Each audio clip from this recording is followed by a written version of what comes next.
interesting NFL news that came out today, and that is that the Cleveland Browns have named Joe Flacco as their starting quarterback without even seeing him play a preseason game for them this season. And that is a move that is over Kenny Pickett and over two rookie quarterbacks in Shedeur Sanders and Dylan Gabriel.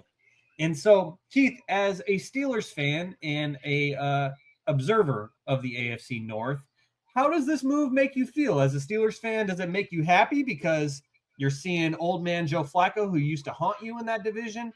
Or just what's your reaction?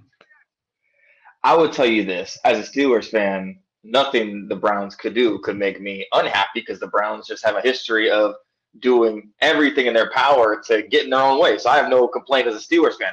As an NFL fan and being non-biased, I would tell you I think everyone saw this coming.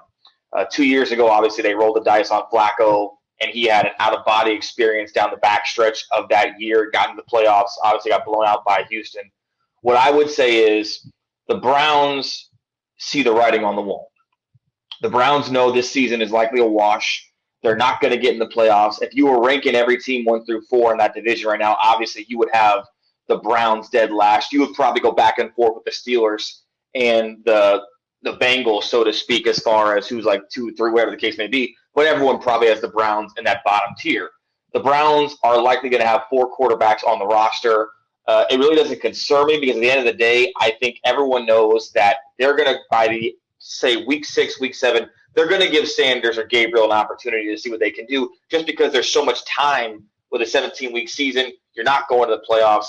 And it's honestly a win-win situation for the Browns, in my opinion, because even if they throw Shedeur Sanders, who I obviously have a lot of praise for, and I think is going to be a quality quarterback in this league going forward, or Dylan Gabriel, who did not have the best game the other day, and they turn out to be, let's just say, best case scenario, fantastic. Great. Shedeur Sanders, Dylan Gabriel, you can build off that promise, that optimism going forward. And maybe if you don't want to take a quarterback in next year's draft, you can go from there.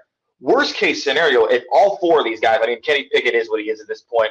Flacco, he's the vet. He's old. You know, you may get 1 or 2 great games out of Flacco at this rate, but he's going to be a game manager at this point because the athleticism has just dwindled. If everybody out of the 4 is just playing garbage, then you go into next year. Obviously, you have a high pick.